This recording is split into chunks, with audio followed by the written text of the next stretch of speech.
When you're budgeting, it's easy to forget certain expenses, or especially if it's your first time, you don't know where to start.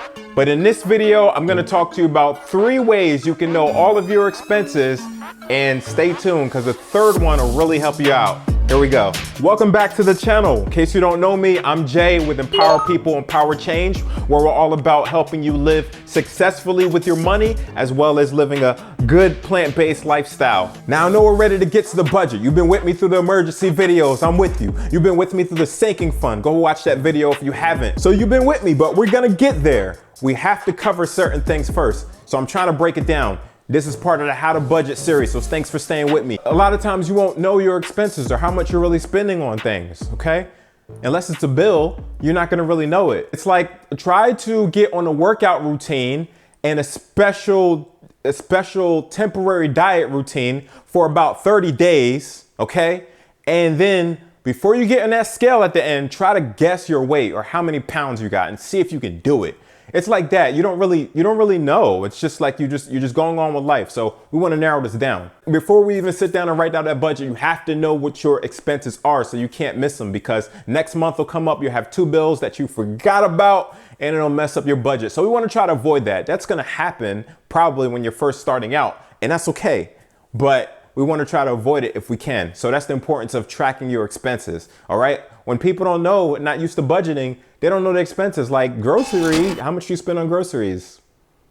I guess it's like a random lottery number. Okay. It's just like a random number that's thrown out. We want to get out of this random numbers. We want to see, okay, where you at? How much are you spending? So here we go. Let me begin my first point. Okay. 3 points I'm going to give you today about knowing your expenses. First thing you can do, track all your expenses for 30 days, okay? Just go ahead and as you pay for things like normal, as you do your bills, as you shop for your groceries, as you get your gas, just record it. Yes, it's gonna take some practice, and yes, it's gonna take some habits, but you only have to do it for 30 days to at least track everything. And that'll go for your whole month so you can realize what you're really spending money on, okay? And you probably won't spend as much because now you're tracking it. You can see your business out there on a piece of paper or on your phone or whatever. And don't say like there's no excuse like, whoa, what about February, Jay? It only has 28 days. Or what about the days with 31? Well, do 31 or 28. Just do February, do up to March 2nd. It doesn't matter. Just do it for the whole month essentially, okay? Now you want to track your expenses for the next 30 days. Track your expenses for the next 30 days. Track your expenses. Track your expenses. Track your expenses for the next 30 days. All right, if you guys make some beats, go ahead and reach me. We can collab or something. We can make a budgeting album. Be on the lookout for that. Put it in your budget. Essentially, it's just like health and your diet. You want to go ahead and they tell you to count your calories, watch what you're eating. This is serious too, guys. If you're trying to make changes with your life and you're trying to make changes with your financial habits, you got to know where you're staying and what you're doing. Okay. But tracking for 30 days is not going to be enough. Why is that? We'll come back to that. Point number 2, look at your bank account. Check the transactions. Go back 1 month, 2 months, 3 months.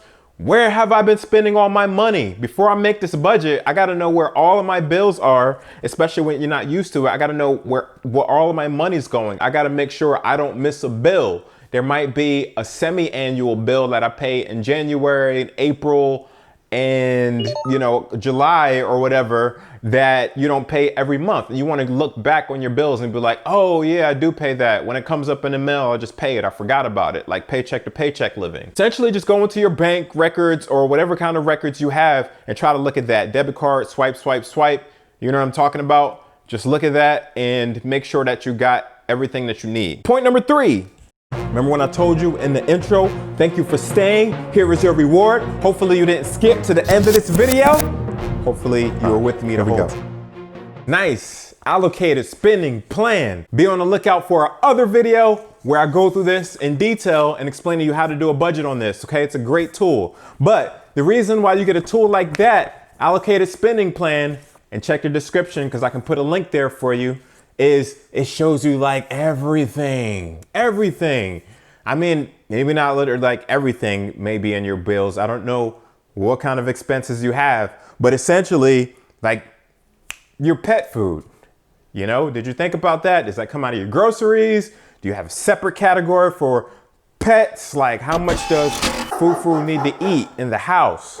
So it basically has everything. A babysitter, it has a list of your debts. It has a lot of transportation things, your car registration, all kinds of insurances are on here, your entertainment, your restaurant, your gym membership. You can put, there's an other category where you can put stuff like Netflix or whatever, but that's a healthy tool because you can pick that sheet up and be like, oh, yeah, I forgot about that. So let me go ahead and put that in. Check the link for the other videos because you don't want to miss anything that fits into your budget. One last word of encouragement. Typically takes about 3 months to get your budget in place until you start getting the hang of things and you figure things out. So give yourself some grace, even if it takes you over 3 months, even if it may take you 6 months, stay on it, or maybe change some things, or you can reach out to me with a question, whatever you want to do, but stay on it. Okay. It's okay. At first you may not get it and there might be stuff that you miss. That's what happens. It's normal. All right. But be encouraged with that. This is part of our How to Budget series, so there's a bunch of other videos you don't want to miss that coincide with this one that'll help you all together working on your budget. Thank you guys for watching. Hope to see you in the next video. If you're not already rocking with us, go ahead and like and subscribe. Thank you very much. Empower people, empower change.